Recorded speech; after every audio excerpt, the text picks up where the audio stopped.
such a pleasure for us to be joined by the Director General of Smart Africa, Mr. Lacina Koné, in today's conversation. Mr. Koné, thank you so much for being with us, joining us all the way from Kigali. Welcome to this conversation.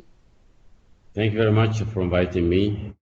I want to start off this discussion by focusing on how we might better design platforms so that they are truly supporting economic development in developing countries. But perhaps before we do that, what is your definition of platforms? What do you understand platforms to mean?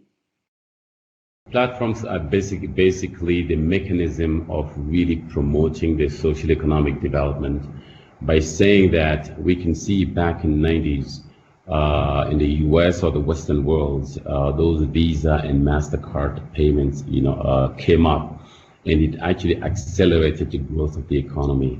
So we are really speaking today here in the context of that, if I understand, particularly for Africa. That's a fantastic response. And perhaps I want to come to some of the design principles that you then think should be in place if we're going to leverage economic growth and development in developing countries. Thank you.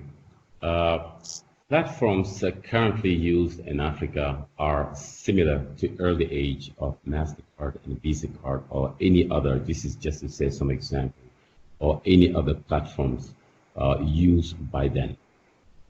But just to state a few, but in more developed countries, as I said, the principal site of economic, transaction activity around which everything else is actually organized. As you know, the theme of Smart Africa is to connect, innovate, and transform.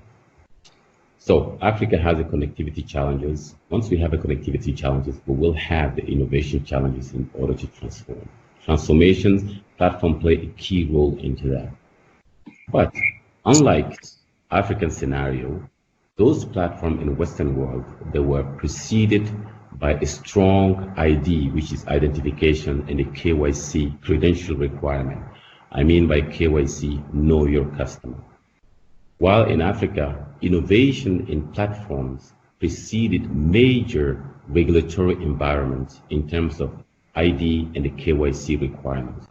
This caused a major challenge in the uptake of the platform due to the delay in reform vis-a-vis of the existing banking platform.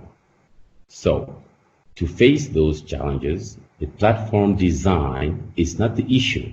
It is rather the reform by the African countries to promote the digital platforms made by Africans with the help, of course, of international expertise and leverage as a support for economic development.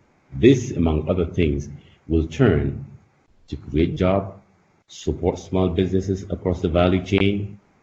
Example, Jumia platform, an e-commerce platform that is adapted to local reality with the motorbikes as a main delivery system.